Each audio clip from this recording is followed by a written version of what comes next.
is on. This is on.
Oh, okay. Yeah, I got a couple of them.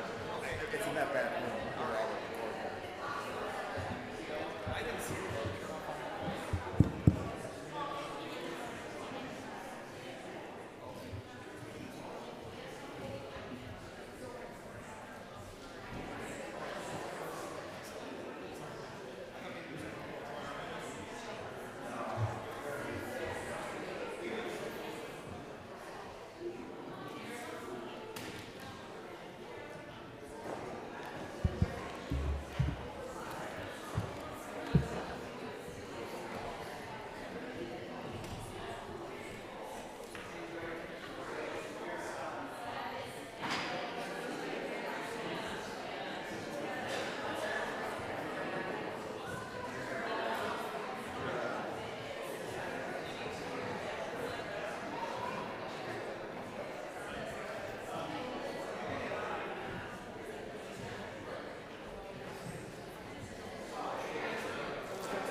Good morning, everyone. Welcome to First Presbyterian Church for Olympia Brown Unitarian Universalist Church's service. My name is Gregory Mason. Before we start, we're going to have some announcements. I'm just going to say one thing. If you didn't get hymnals, they're up here. And when we do the offertory, do it in a section. Pay no attention to the board down the middle. And if someone left glasses here in a case, they are in the lost and found, which is above the coat rack in the hallway to the bathroom. Good morning. I'm Luann Fry, and I'd like to announce the preliminary auction results. $11,600.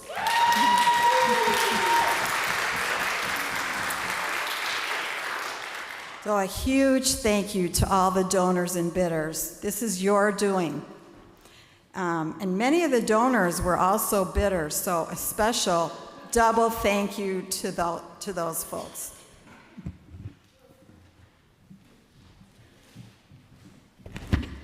Good morning to all of you here and all of you on the electronics.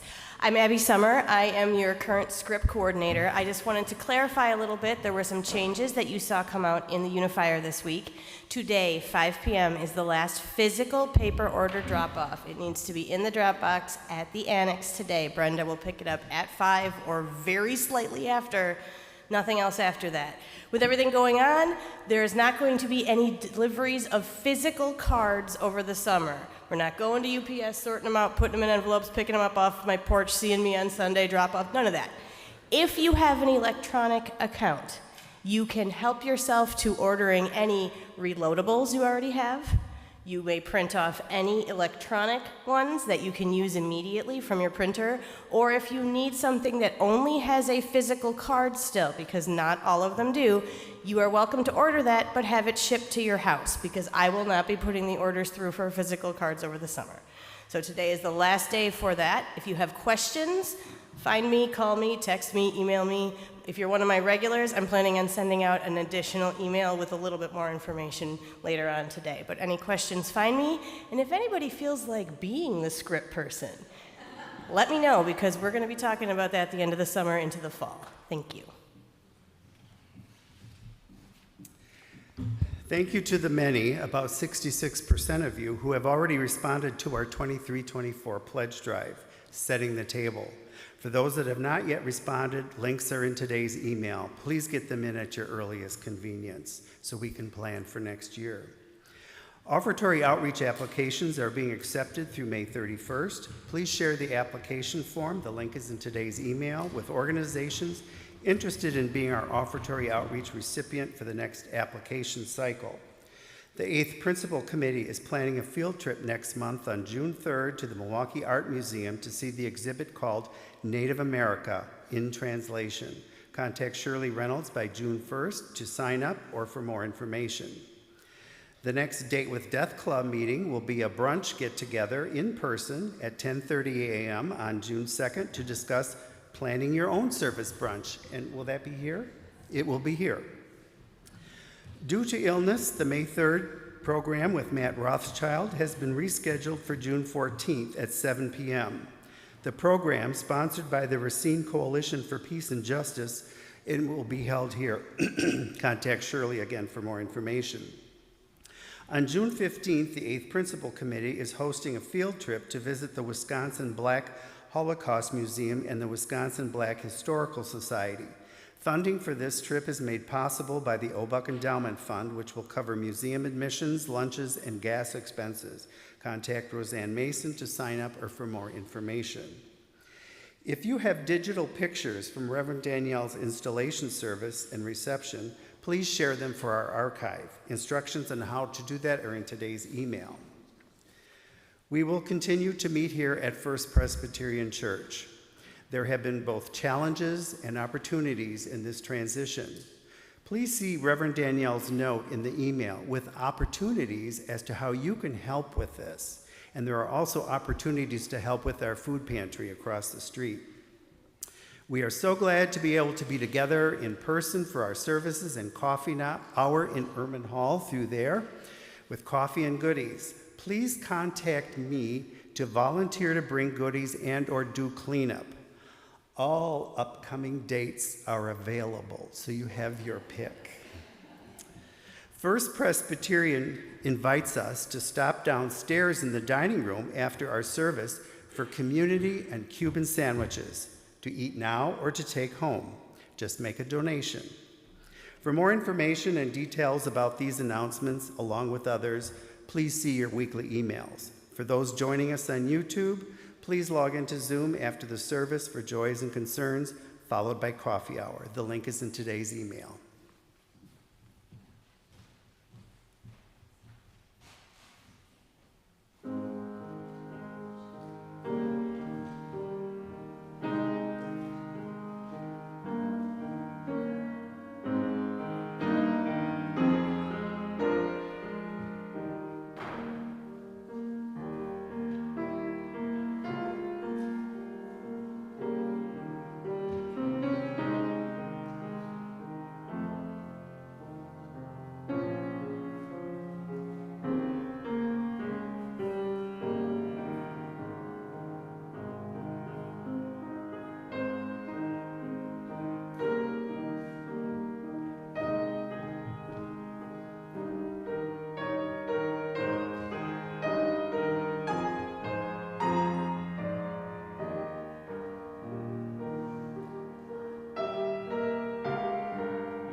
Welcome.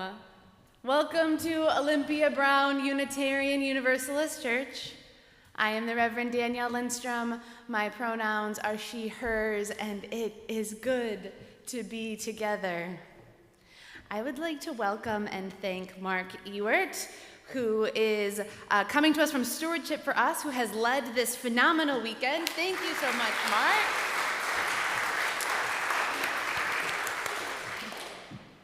And thank you to our facilitators and organizers. If you could just give a big ol' wave. Corey Mason and Carl Hubbard and Mark Summer and Natalia Taft and Suzanne Landis and Bill Garvey and Stephen Lyon and Carolyn Churchill.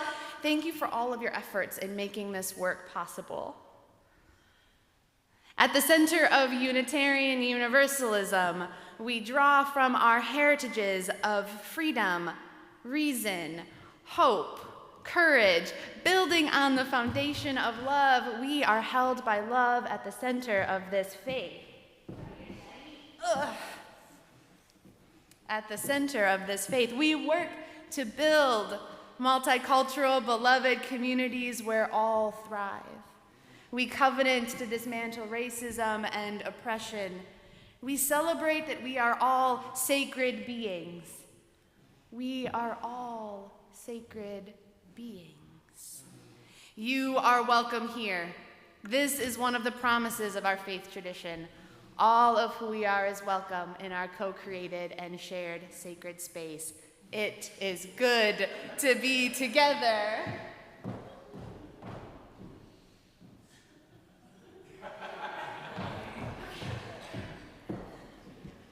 We begin our service with shared ritual, lighting our chalice. This is the symbol of our Unitarian Universalist faith.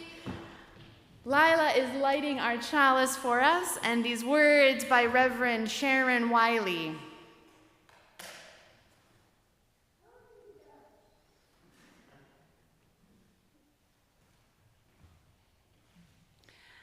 She writes, "It is said that ministers are here to comfort the afflicted and afflict the comfortable."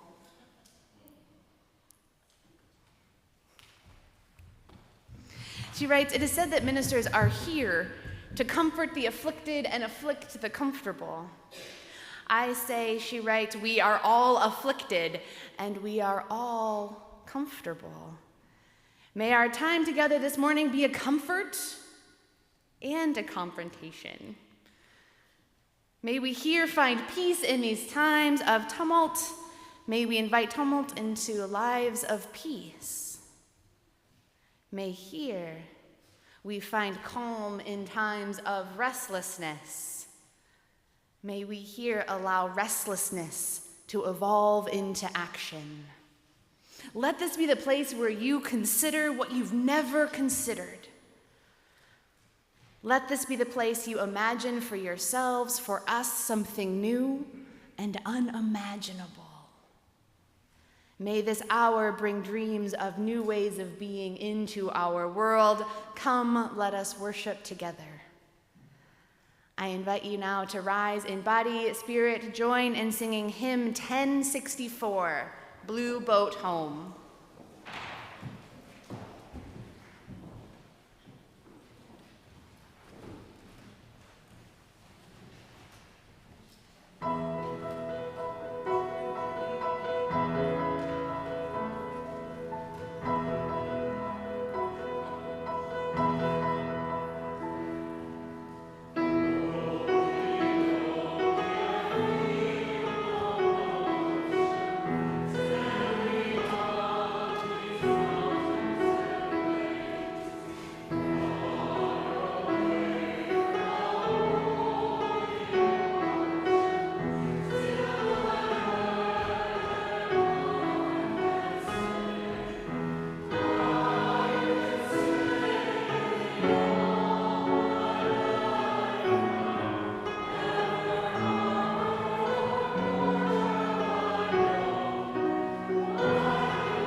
Good morning. Oh, ooh, this is much louder.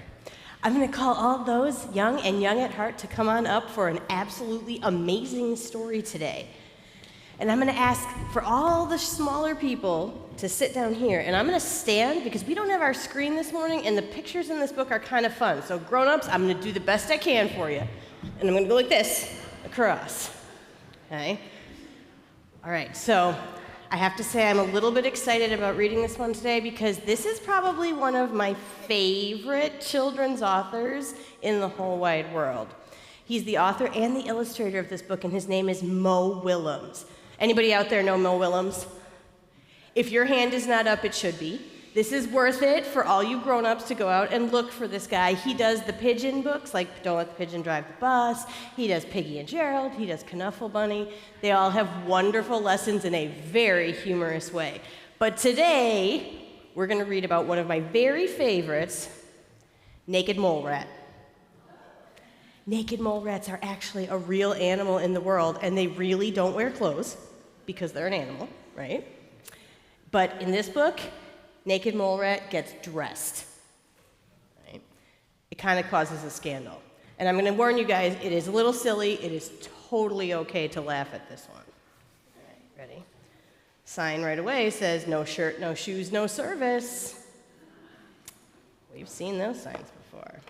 So this is Naked Mole Rat Gets Dressed by Mo Willems.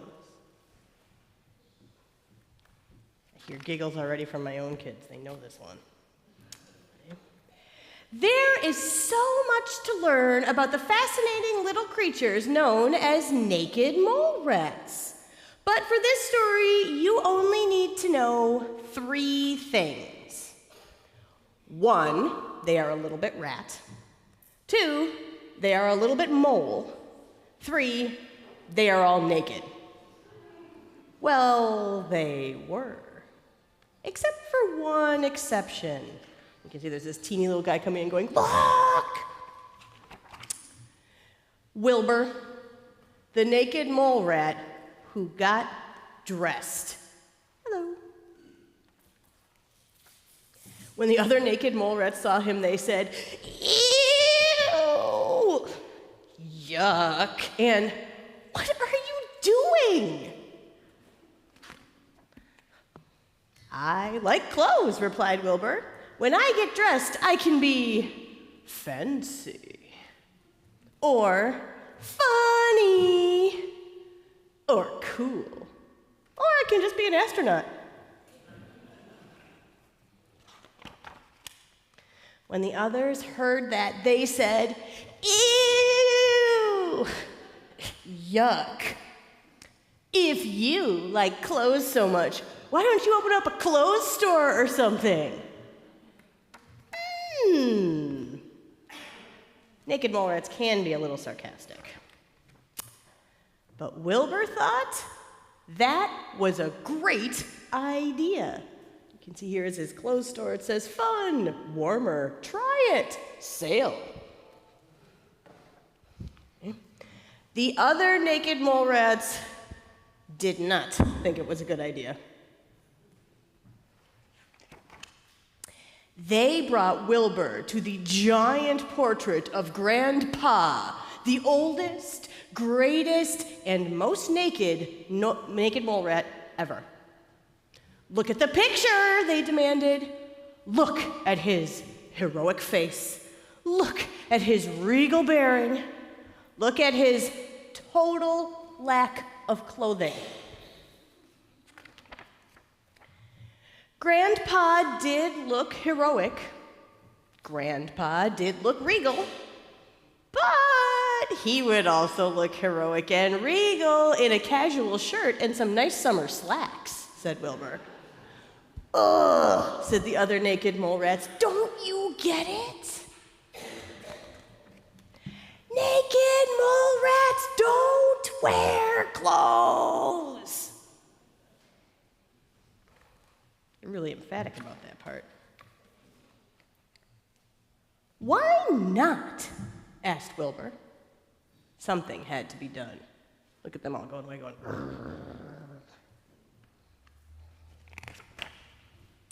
The naked mole rats marched right over to Grandpa and told him about Wilbur. And then he asked why not. Grandpa was very wise. He thought seriously about everything he had heard.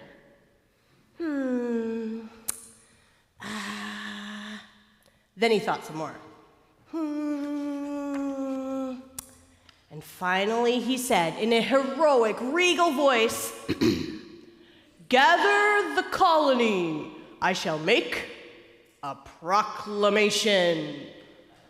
Well, when Wilbur heard about Grandpa's proclamation, he knew it was serious.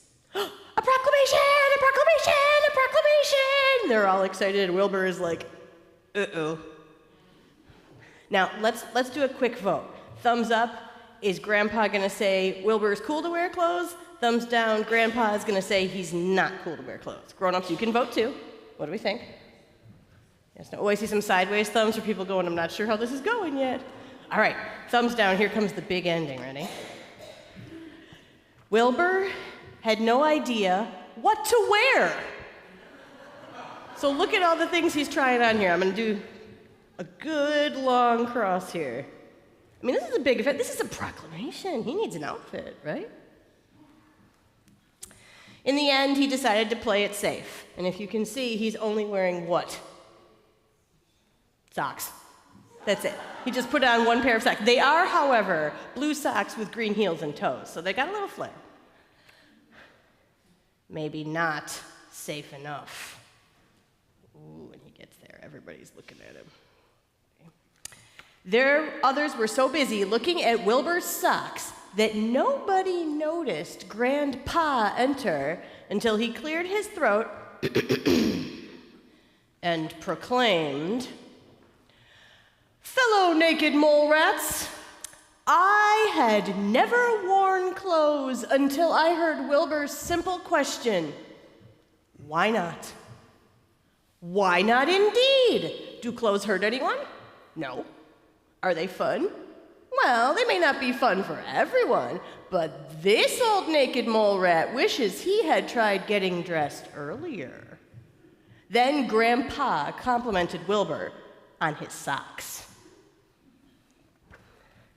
As fast as his legs could take him, Wilbur rushed home and put on his favorite outfit, and he dashed back. Kept the socks. When he returned, Wilbur discovered that he was not alone. Much has been said about this day, but for this story, you only need to know 3 things. 1, some of the mole rats were naked. Number 2, some of the mole rats were clothed. Number 3, all of the mole rats had a great time. No exceptions. The end.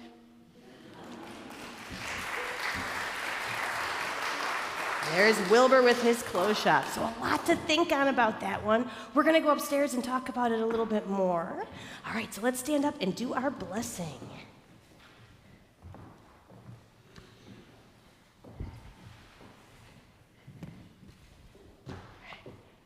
We are blessed. We are blessed by being. We are blessed by being here.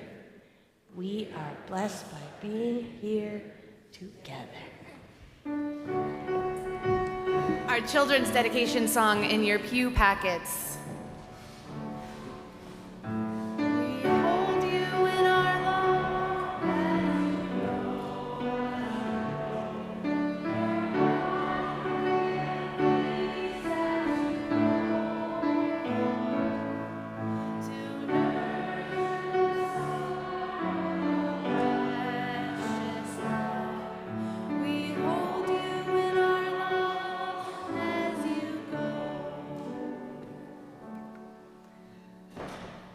There are many ways we give to the life of this church, and the monetary offering is just one of these ways. Each month, we partner with a local organization who is doing really good work in our community and share the money that we gather.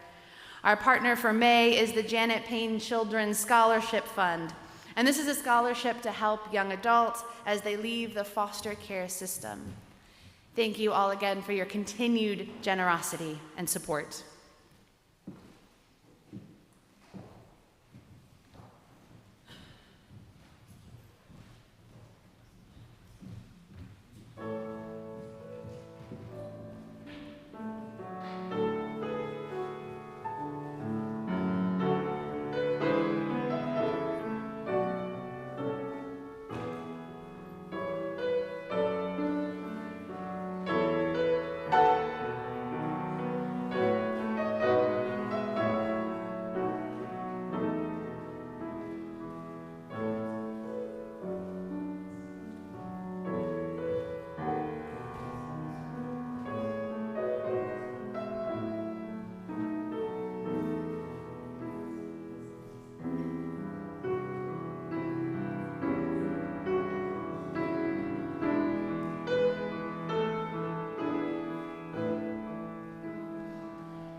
Part of being in community, being in relationship, is sharing our lives with one another. This morning, we are going to invite all who would like to come forward and light a candle in honor of your joy or your sorrow. As we light candles together, we know that we are holding so much. May these flickering lights together shine, reminding us that we don't hold this alone. I invite you to come forward and light a candle.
is by Dan Albergotti.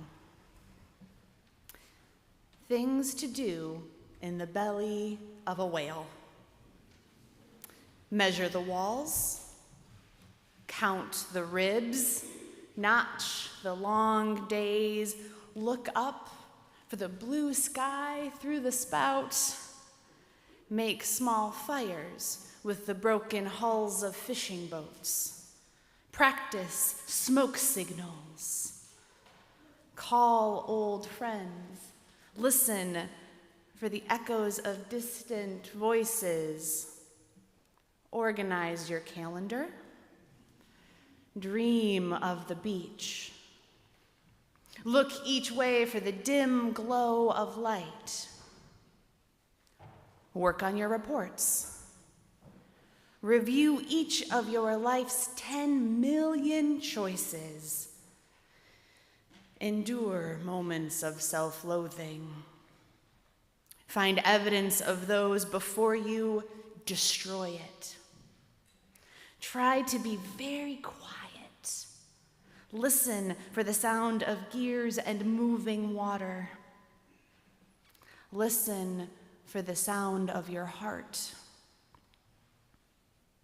Be thankful you are here, swallowed with all hope, where you can rest and wait.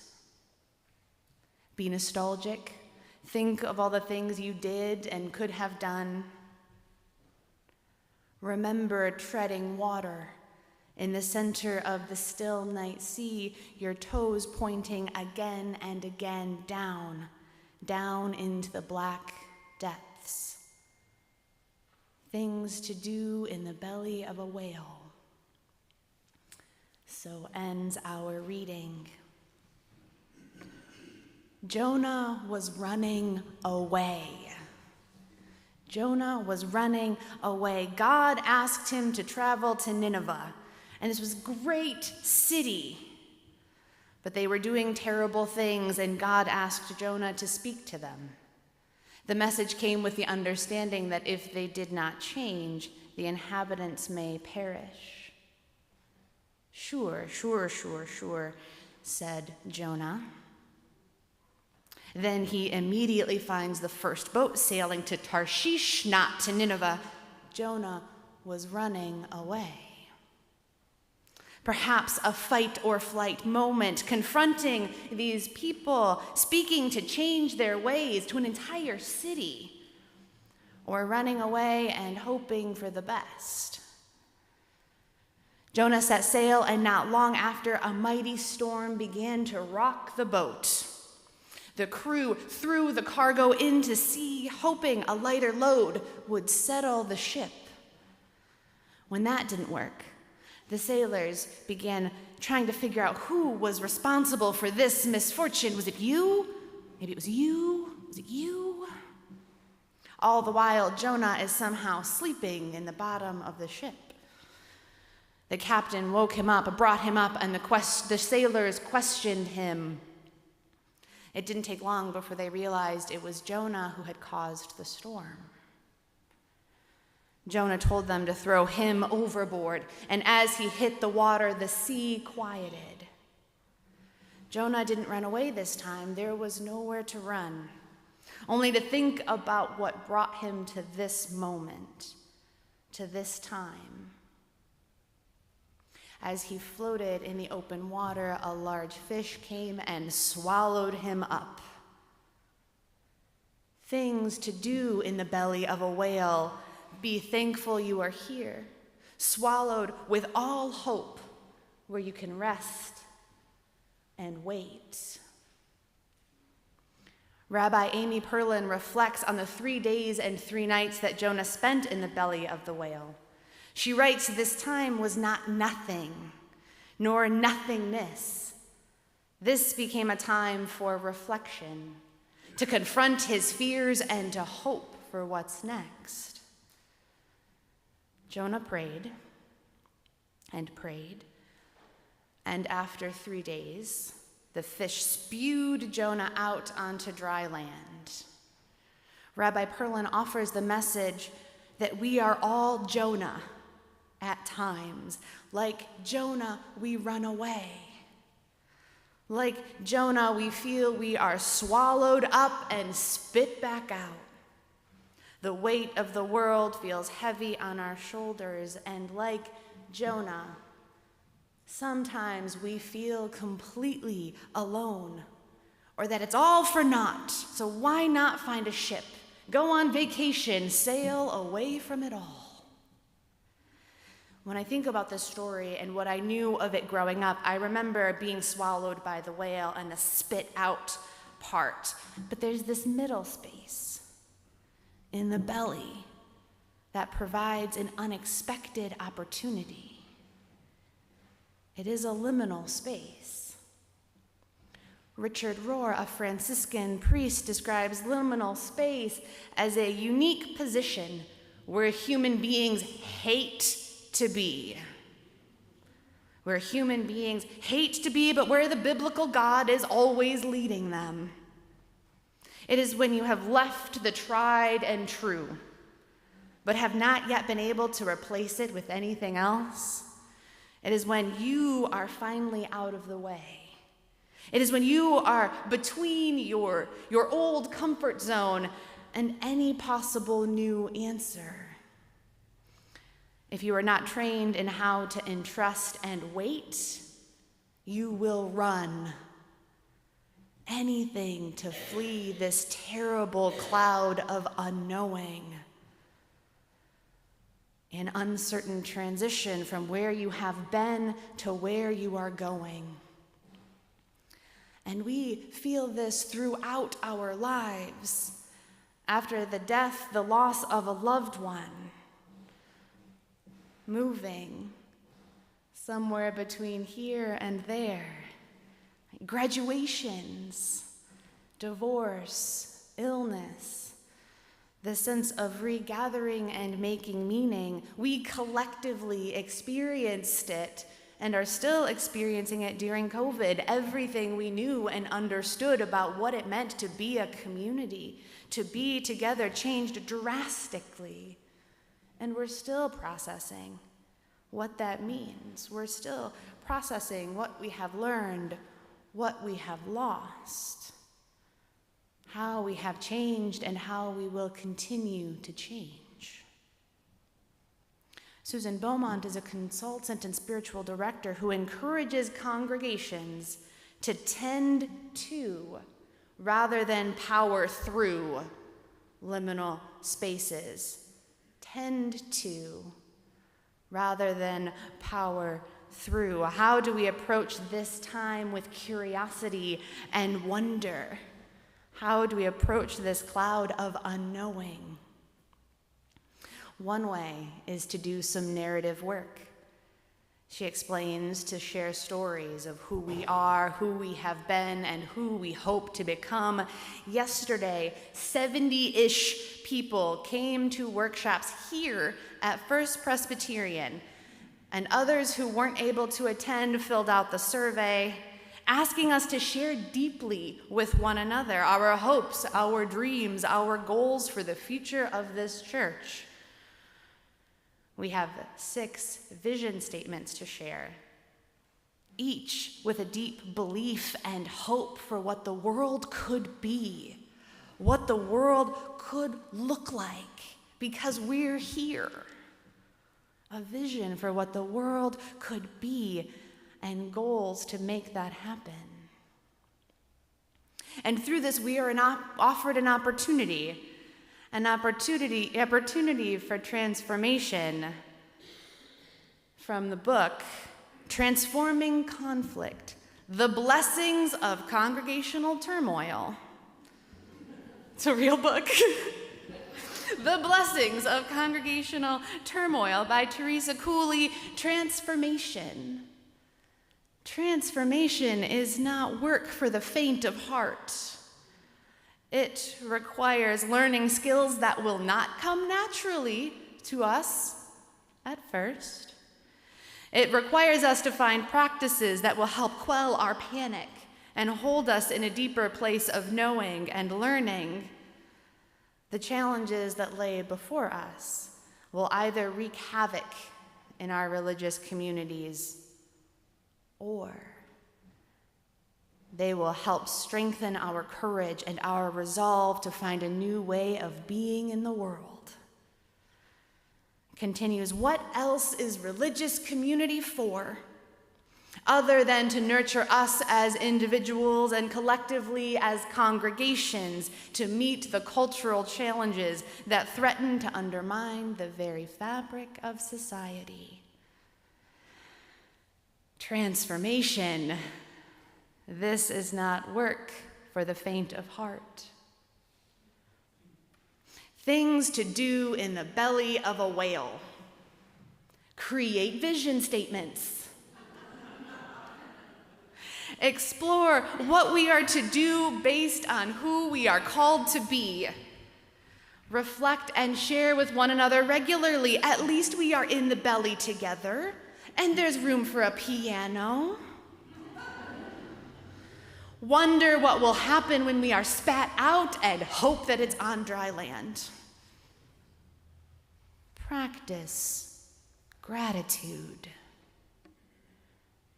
Practice gratitude. In this time of deep discernment and change where anxiety is likely to run high, as we are called to do this work in ways that maybe we weren't prepared for, practice and share gratitude with one another often.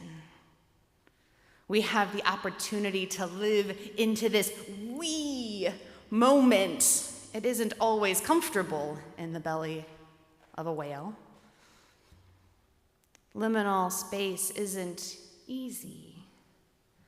So let us be thankful for and to each other, for those who are holding us, holding this sacred space, right?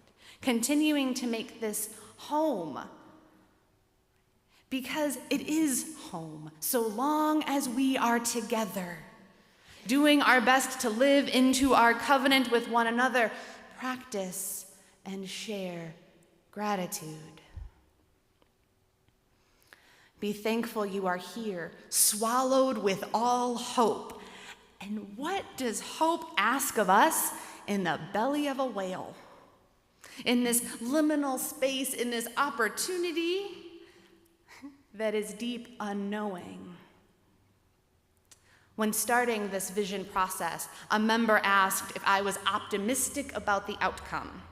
If this time the new vision statement would be meaningful to our work together, or if it would go up on a shelf and be revisited in 5 or 10 years, we'll do it all again.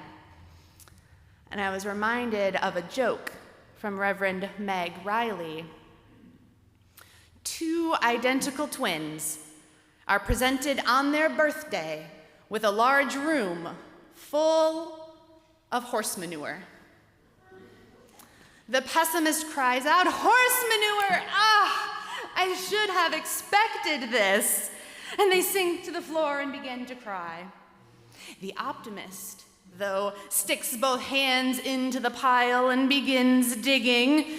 "What do you think you are doing?" bawls the pessimist. "With all this manure," replies the optimist, "there's bound to be a pony in here somewhere." The joke. She then goes on to explain it's hope, not optimism. A hopeful person will not pretend that they are being given anything other than a room full of manure. But after adjusting to the discovery, hope would call them to reflect on what they could do with it. While they might set about converting it to biofuel, or growing a garden, or selling it and saving money for the pony. Be thankful you are here, swallowed with all hope. What we do next, what we do in this time of discernment, reflection, of being called to conversations that offer us the opportunity to deepen relationship, to get a sense of who we are, who we hope to become, based on your thoughts and words and ideas from this weekend going forward. What we do with that is up to you. It's up to us. Things to do in the belly of a whale. Keep singing.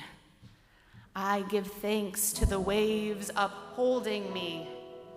Hail the great winds urging me on. Greet the infinite sea before me. I was born upon the fathoms, never harbor or port have I known. The wide universe is the ocean I travel. The earth is my blue boat home. May it be so.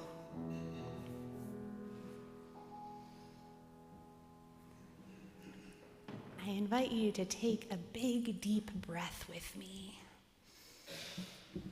To take just a moment of quiet, to pray, to meditate, or to dream.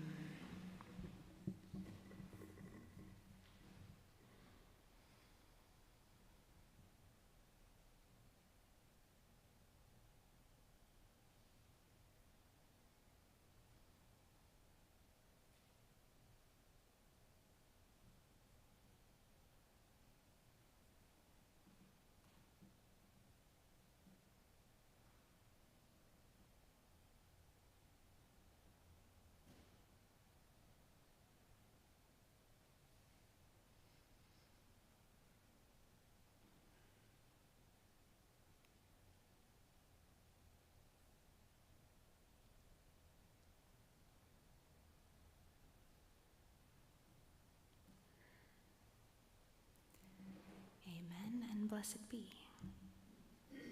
I invite you to rise in body and spirit. Join in singing hymn number 4, I Brought My Spirit to the Sea.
We extinguish our chalice.